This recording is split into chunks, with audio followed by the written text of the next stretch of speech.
So this is James Risen. You may know him as the Pulitzer Prize-winning reporter for the New York Times. Long before anybody knew Edward Snowden's name, Risen wrote a book in which he famously exposed that the NSA was illegally wiretapping the phone calls of Americans. But it's another chapter in that book that may have an even more lasting impact. In it, he describes a catastrophic U.S. intelligence operation in which the CIA quite literally handed over blueprints of a nuclear bomb to Iran. If that sounds crazy, go read it. It's an incredible story. But you know who didn't like that chapter? The U.S. government.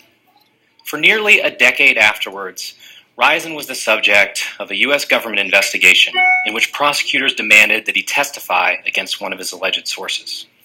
And along the way, it became the face for the U.S. government's recent pattern of prosecuting whistleblowers and spying on journalists. You see, under the First Amendment, the press has the right to publish secret information in the public interest. But it's impossible to exercise that right if the media can't also gather that news and protect the identities of the brave men and women who get it to them. So when the government came knocking, Risen did what many brave reporters have done before him. He refused and said he'd rather go to jail. So from 2007 to 2015, Risen lived under the specter of going to federal prison. That is until just days before the trial, when a curious thing happened. Suddenly, after years of claiming it was vital to their case, the government dropped their demands to Risen altogether. It turns out, in the age of electronic surveillance, there are very few places reporters and sources can hide.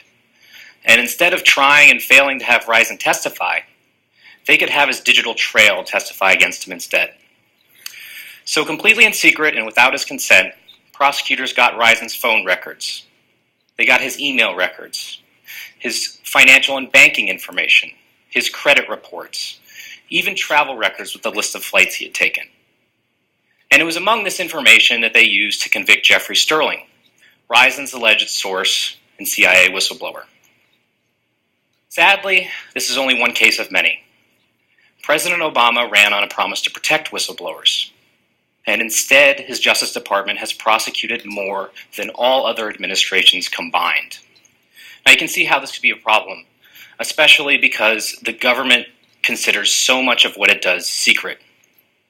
Since 9/11, virtually every important story about national security has been the result of a whistleblower coming to a journalist. So we risk seeing the press unable to do their job that the First Amendment is supposed to protect because of the government's expanded ability to spy on everyone. But just as technology has allowed the government to circumvent reporters' rights, the press can also use technology to protect their sources even better than before. And they can start from the moment they begin speaking with them, rather than on the witness stand after the fact.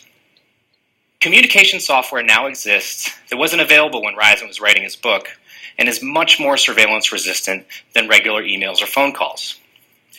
For example, one such tool is SecureDrop, an open-source whistleblower submission system that was originally created by the late internet luminary Aaron Swartz and is now developed at the nonprofit where I work, Freedom of the Press Foundation.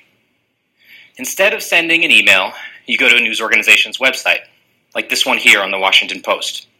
From there, you can upload a document or send information much like you would on any other contact form.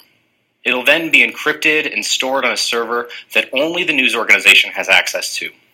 So the government can no longer secretly demand the information, and much of the information they would demand wouldn't be available in the first place.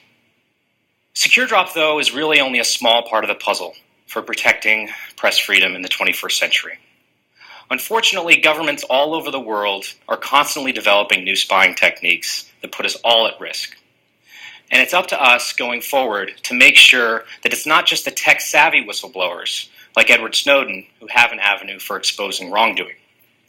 It's just as vital that we protect the next veterans healthcare whistleblower alerting us to overcrowded hospitals, or the next environmental worker sounding the alarm about Flint's dirty water, or a Wall Street insider warning us of the next financial crisis. After all, these tools weren't just built to help the brave men and women who expose crimes, but are meant to protect all of our rights under the Constitution. Thank you.